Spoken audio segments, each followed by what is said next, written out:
Okay आज की हम इस क्लास में लाइट रे ऑप्टिक्स के बारे में पढ़ेंगे। आपको पता होगा अगर कहीं पर भी फिजिक्स मेंशन है, साइंस मेंशन है, तो ऑप्टिक्स के क्वेश्चन आते ही आते हैं आपके पास। अगर हम जनरल नॉर्मल एग्जाम्स की बात करें, जैसे पुलिस का हो गया या होम गार्ड या फिर आपका जो फॉरेस्ट गार्ड का एग्जाम आता है, इसके अलावा जो आपके CGL CHSL इस तरह के जो एग्जाम्स आते हैं, इनमें जो क्वेश्चंस पूछे जाते हैं वो मोस्टली एग्जाम्पल से पूछे जाते हैं कि आपकी ऐसा कुछ हुआ है, ऐसा कुछ होता है नेचर में, तो उसका कारण क्या है। वो सब हम इस चैप्टर में आपके पास पढ़ेंगे। हम जो आज शुरू करने जा रहे हैं, चैप्टर का नाम है आपका लाइट रे ऑप्टिक्स। हिंदी में इसे प्रकाशिका के नाम से जानेंगे। हमारे इस टॉपिक में हमने दो भागों में इसको मेनली बांटते हैं। पहला आपका लाइट के बारे में हम पढ़ेंगे, दूसरा आपका लेंस एंड मिरर्स के बारे में हम पढ़ेंगे। लाइट के बारे में आज हम शुरू करने जा रहे हैं। तो सबसे पहले अगर लाइट के बारे में पूछा जाए आपसे कि लाइट क्या है, प्रकाश क्या है, तो इसकी बेसिक डेफिनेशन तो ये हो सकती है कि ये कॉम्बिनेशन है किसका, फोटोन्स का। फोटोन से मिलकर बनी होती है, made up of photons, photon से बनी है। और जो फोटॉन्स होते हैं, अगर फोटॉन्स पूछे जाएं ये क्या होते हैं, तो फोटॉन्स हैं आपके स्मॉल पैकेट्स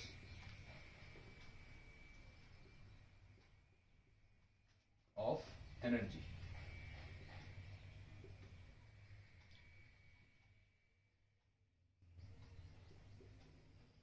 ऊर्जा के कुछ छोटे छोटे पैकेट्स माने जाते हैं। ये पैकेट्स मिलकर आपका क्या बनाते हैं, लाइट बनाते हैं। अब लाइट की बात करें तो ये एक तरह की इलेक्ट्रोमैग्नेटिक वेव है। It is a type of electromagnetic wave that is विद्युत चुंबकीय तरंग है। इसको शॉर्ट में कई बार आपने देखा होगा EM वेव के नाम से भी जानते हैं, ठीक है, इलेक्ट्रोमैग्नेटिक वेव। इसकी स्पीड का कई बार क्वेश्चन पूछते हैं, डायरेक्ट क्वेश्चन पूछ लेते हैं कि what is the speed of light. आप लोगों ने बहुत बार सुना होगा, बहुत बार पढ़ा होगा स्पीड ऑफ लाइट। पहले तो स्पीड ऑफ लाइट की बात करें ना, तो जो स्पीड ऑफ लाइट है इसको रिप्रेजेंट करते हैं कैपिटल C से। प्रकाश की चाल, इसको दर्शाया जाता है किससे, कैपिटल C से। और अगर स्पीड ऑफ लाइट पूछी जाए कितनी होती है, तो स्पीड ऑफ लाइट हमारी है कितनी, 3 × 10⁸ मीटर पर सेकेंड। इसी चीज को कई जगह आपको देखने को मिलेगा, क्या लिखा होगा, 3 × 10⁵ किलोमीटर पर सेकेंड। यहां पर मैंने और कुछ नहीं किया है, इस मीटर को किलोमीटर में कन्वर्ट किया, जिसके लिए आपको ऑलरेडी पता होगा कि we have to multiply with 1000। तो यहां से जो 1000 था वो यहां पर शिफ्ट हो गया। ऑल्सो आपको पता होगा ये 10⁵ जो टर्म है, this is known as lakh. इसको लाख बोला जाता है। तो ये क्या हो गया आपका, 3 लाख किलोमीटर पर सेकेंड। आपको कहीं पर भी ये टर्म देखने को मिले, 3 × 10⁸ मीटर पर सेकेंड, या फिर 3 × 10⁵ किलोमीटर पर सेकेंड, या फिर 3 लाख किलोमीटर पर सेकेंड, ये तीनों ही टर्म सेम चीज हैं। तीनों का मतलब क्या है, स्पीड ऑफ लाइट। और याद रखिएगा, यूनिवर्स में सबसे तेज चलने वाली चीज क्या होती है, light. Nothing is faster than light. प्रकाश से तेज दुनिया में कुछ नहीं चलता, पूरे यूनिवर्स में कुछ नहीं चलता। प्रकाश is the fastest thing in the world. और ये जो स्पीड दी गई है, this is the fastest possible speed in the world. ठीक, आई होप आपको इतना समझ आया होगा। अब इसमें हम एक एक करके टॉपिक्स पढ़ेंगे, एक एक करके फिनोमिनास पढ़ेंगे कि लाइट क्या क्या चीजें करती है, प्रकाश क्या क्या करता है, और उसके होने से, उनका ऐसा करने से हमें क्या क्या चीजें अपने नेचर में, अपने आसपास दिखाई देती है। ठीक है, तो आई होप आपने ये नोट कर लिया होगा। अगर नहीं नोट किया है तो प्लीज वीडियो को बाद में वापस चलाकर या पॉज कर आप इसको नोट कर लीजिएगा। अब मैं लाइट में आपको पढ़ाने जा रहा हूं पहला topic, reflection of light. Hindi में इसे कहा जाता है प्रकाश का परावर्तन। This is reflection of light, प्रकाश का परावर्तन। रिफ्लेक्शन ऑफ लाइट की बात करें, प्रकाश के परावर्तन की बात करें, तो सबसे पहले तो हम वर्ड रिफ्लेक्शन के बारे में पढ़ते हैं, परावर्तन के बारे में पढ़ते हैं। आप लोगों ने बहुत बार सुना होगा वैसे ये बात। रिफ्लेक्शन का मतलब होता है, परावर्तन का मतलब होता है किसी चीज का टकरा कर वापस आना। जैसे समझो कि अगर मैं एक बॉल को दीवार की तरफ फेंकूं, दीवार से टकराएगा और टकराकर वापस आएगा, तो उसको कहा जाएगा रिफ्लेक्शन ऑफ बॉल। बॉल टकराई और वापस आ गई। तो यहां पर जब मैं बात कर रहा हूं रिफ्लेक्शन ऑफ लाइट, प्रकाश के परावर्तन की, तो ये क्या हुआ कि लाइट कहीं जाकर किसी चीज से टकराएगी और टकराकर वापस आ जाएगी। वही चीज हम यहाँ पर पढ़ेंगे।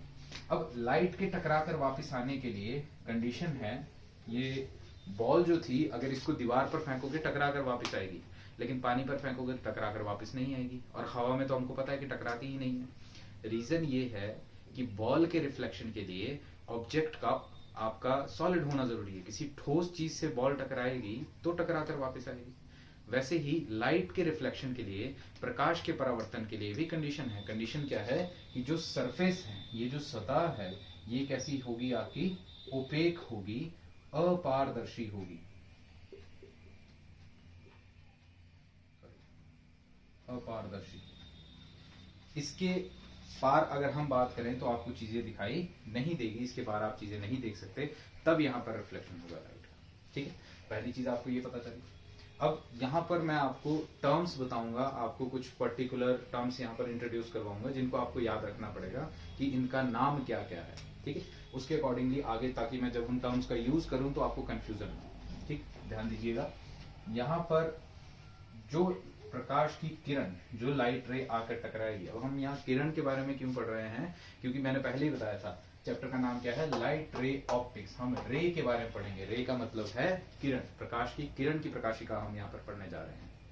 तो ये आपकी एक लाइट रे है। जो लाइट रे आएगी और आकर किसी ओपेक सरफेस पे, अपारदर्शी सतह पर आकर टकराएगी, इसको रिप्रेजेंट करते हैं हम आई आर से। आई आर क्या है, ये है आपकी इंसिडेंट रे, आपतित किरण। ये क्या है, इंसिडेंट रे, आपतित किरण। जिस पॉइंट पर आकर टकराई, लेट्स अज्यूम इसे O कहा गया। ये क्या है आपका, ये है आपका पॉइंट ऑफ इंसिडेंट। ये क्या है, पॉइंट ऑफ इंसिडेंट या इंसिडेंस, आपतन बिंदु, आपतन बिंदु। अब ओपेक सरफेस है, अपारदर्शी है, तो यहां से टकराकर लाइट वापस जाएगी। यहां से टकराकर जब प्रकाश वापस गया, तो वापस जाती इस किरण को रिप्रेजेंट करते हैं हम आर आर से, that is reflected ray. Reflected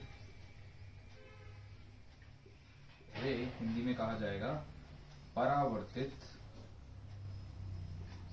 किरण। ये क्या है, परावर्तित किरण। जिस बिंदु पर आपका प्रकाश आकर टकराया था, यदि यहां पर मैं एक परपेंडिकुलर बनाता हूं, एक आपका लंबवत रेखा खींचता हूं, तो इसे क्या कहा जाता है, ये आपका रिप्रेजेंट होता है एन से, नाम है इसका नॉर्मल। इसे कहा जाएगा नॉर्मल, हिंदी में अभिलंब। आपके आपतन बिंदु पर खींचा गया एक परपेंडिकुलर, एक लंबवत क्या कहलाता है, आपका नॉर्मल कहलाता है, अभिलंब कहलाता है।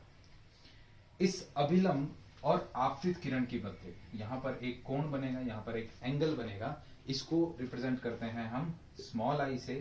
स्मॉल आई क्या है, small I is angle of incident,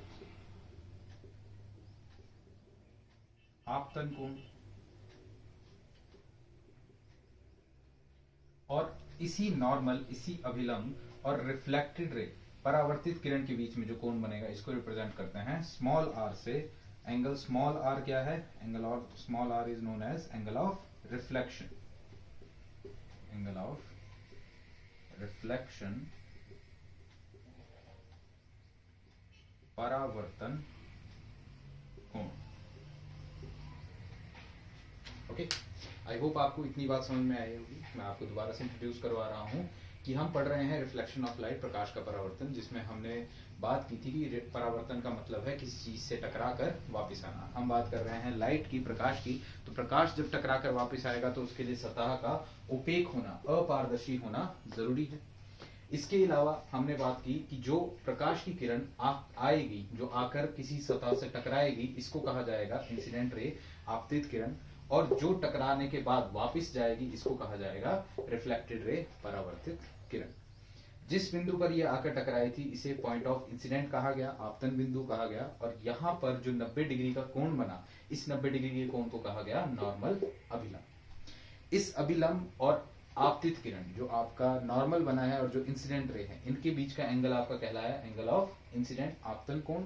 और इस नॉर्मल और रिफ्लेक्टेड रे, आपकी अभिलंब और परावर्तित किरण के बीच का जो ये एंगल है, कोण है, एंगल आर, ये कहलाया एंगल ऑफ रिफ्लेक्शन, परावर्तित कोण। आई होप इतना आपको यहाँ पर समझ में आया होगा। अब यहाँ अगर हम बात करें, लाइट हर ओपेक सरफेस पे, हर अपारदर्शी सतह पर आकर टकराएगी और टकरा कर वापस जाएगी। अगर हर बार उसमें रिफ्लेक्शन हो रहा है, उसमें परावर्तन हो रहा है, मतलब कुछ तो ऐसे नियम हैं, कुछ तो ऐसे रूल्स हैं जिनको वो फॉलो कर रहे हैं। तो यहाँ पर जो हमारे रूल्स फॉलो किए जाते हैं, जो रूल्स यहाँ पर यूज होते हैं, उन्हें कहा जाता है लॉज ऑफ रिफ्लेक्शन। यहाँ पर आप हेडिंग डालेंगे अपने पास, लॉज ऑफ रिफ्लेक्शन, परावर्तन के नियम। मैं आपको परावर्तन के नियम यहाँ पर बताने वाला हूँ। इन्हें कहा जाता है लॉज ऑफ रिफ्लेक्शन, परावर्तन के नियम। यहाँ पर दो नियम हैं आपके पास। पहला नियम क्या है? पहला नियम आपको बताता है कि जो ये इंसिडेंट रे थी, जो ये आपतित किरण थी, जो ये नॉर्मल है, जो ये अभिलंब है, और जो ये परावर्तित किरण है, जो आपकी ये रिफ्लेक्टेड रे है, ये तीनों हमेशा सेम प्लेन में होने चाहिए, सेम समतल में होने चाहिए। इसका मतलब क्या हुआ? अगर मैं यहाँ पर बात करूं तो ये बोर्ड यहाँ पर क्या है, एक प्लेन है, ये तीनों की तीनों इसी प्लेन पर आ रहे हैं। लेकिन ये जो पॉइंट ऑफ इंसिडेंट था, ये जो आपका आपतन बिंदु था, अगर यहाँ से मैं 90 डिग्री बाहर की तरफ बनाऊं, इस तरह से अगर एक लाइन बाहर की तरफ बनाई जाए 90 डिग्री, तो वो भी होगा, लेकिन उसे अभिलंब नहीं माना जा सकता। क्यों? क्योंकि वो इंसिडेंट रे, आपतित किरण और अपवर्तित किरण के साथ एक ही समतल पर नहीं है। वो दोनों इस समतल पर है, जो यहाँ पीछे दिखाई दे रहा है, लेकिन यहाँ से बाहर की तरफ आती लाइन इस समतल पर हो जाएगी। क्योंकि यहाँ पर आपका प्लेन ही बदल गया, इस वजह से उसको हम नॉर्मल कंसीडर नहीं कर सकते। तो पहला नियम क्या है? Incident ray, comma, normal, comma, reflected ray, all lies on same plane.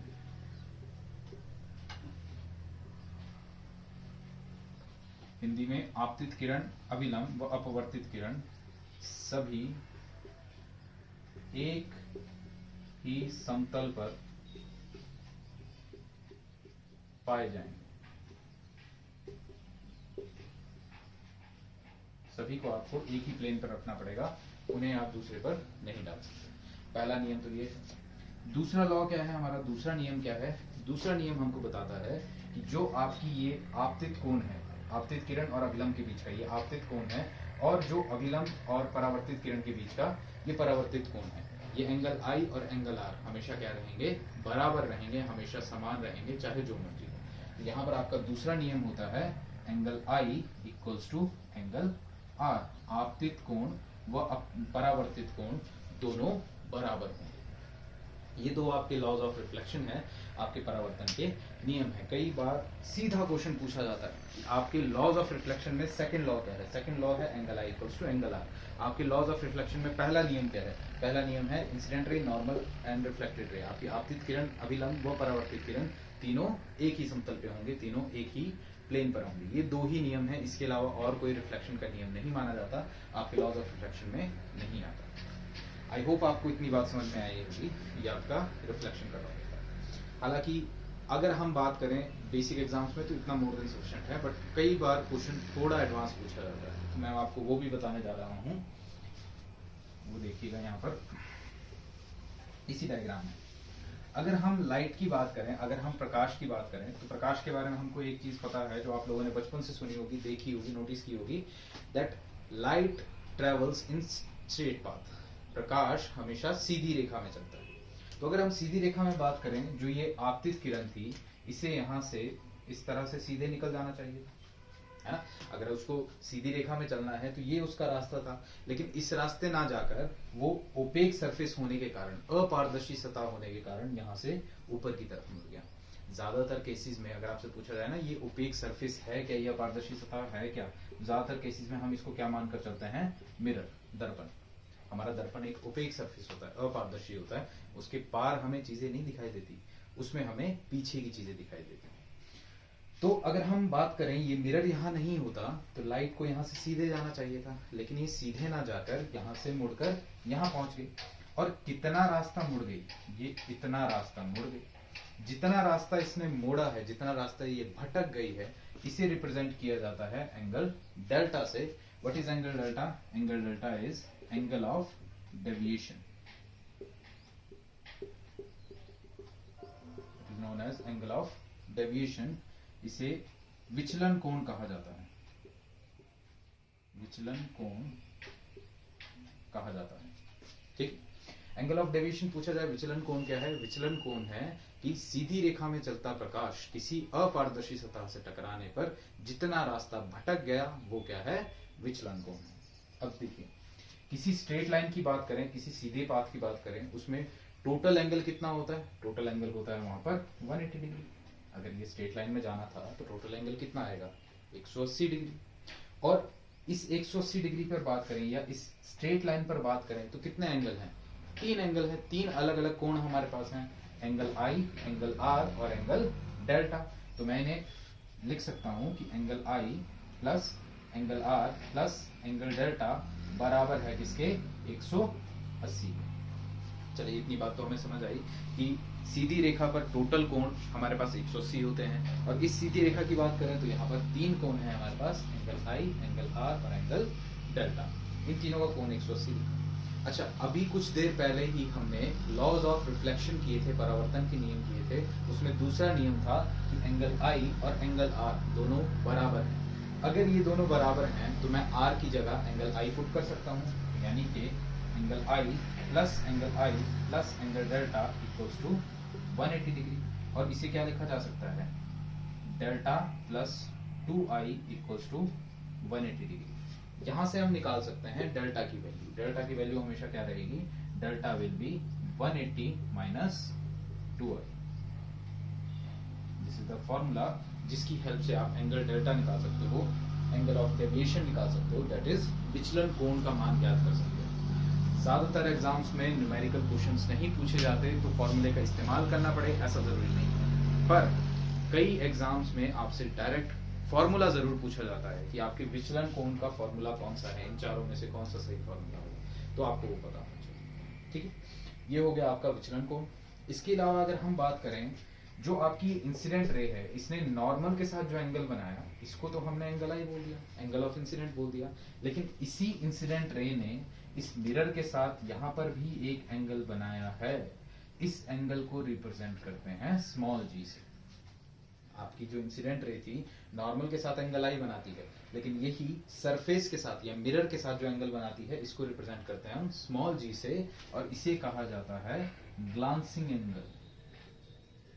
Glancing angle Hindi में कहा जाएगा छूता हुआ कोण। ग्लांसिंग एंगल, छूता हुआ कोण। छूता हुआ कोण किसके बीच में होगा? आपकी आपतित किरण और सतह के बीच। इनके बीच में ग्लांसिंग एंगल की बात करें तो यहाँ नॉर्मल के साथ देखिएगा, ये नॉर्मल और ये सरफेस, ये कितने डिग्री का एंगल है? 90 डिग्री का। और इस 90 डिग्री में कौन कौन सा एंगल आते हैं? एंगल आई और एंगल जी, यानी कि जी एंगल और आई एंगल दोनों को जोड़ दूं तो कितना बनना चाहिए? 90 डिग्री बनना चाहिए। तो यहाँ से हमारे पास फॉर्मूला आता है G plus I equals to 90 degree. और यहां से मैं G की वैल्यू निकाल सकता हूं क्या? G इक्वल्स टू 90 माइनस आई। ये हमारे पास एक फॉर्मूला बनता है। यहां से आप ग्लांसिंग एंगल निकाल सकते हो। अच्छा, एक और चीज अगर आप यहाँ पर देखें, नॉर्मल इधर को भी 90 डिग्री बनाता है और यहाँ पर भी एंगल R आएगा। ये R I के बराबर ही है। तो अगर मैं इस 90 में से I को माइनस करूंगा, R I के बराबर है तो मैं I माइनस कर सकता हूँ। 90 में से I को माइनस करूंगा तो क्या आएगा? एंगल जी ही आएगा, मतलब ये जो हमारा एंगल है, ये जो हमारा कोण है, ये भी क्या है, एक ग्लांसिंग एंगल, ये भी क्या है आपका एक छूता हुआ कोण। इसी फॉर्मूले को अगर आप ध्यान से देखो तो यहाँ पर g की वैल्यू कितनी आई है, 90 माइनस आई, लेकिन यहीं पर i की वैल्यू अगर आप निकालो, यहीं पर i की वैल्यू निकालने पर क्या वैल्यू आएगी आपके पास, angle i equals to 90 minus G. ये भी तो एक फॉर्मूला बन गया हमारे पास। और इस फॉर्मूले का इस्तेमाल करके अगर मैं इस फॉर्मूले को इस फॉर्मूले में इसकी वैल्यू पुट करता हूँ तो हमारे पास एक नया फॉर्मूला आएगा डेल्टा का, जिसे मैं यहाँ पर कर रहा हूँ, प्लीज नोट कीजिएगा। ये क्या है, delta equals to 180 minus 2i, मैंने एज इट इज फॉर्मूला लिख दिया, delta equals to 180 minus 2i।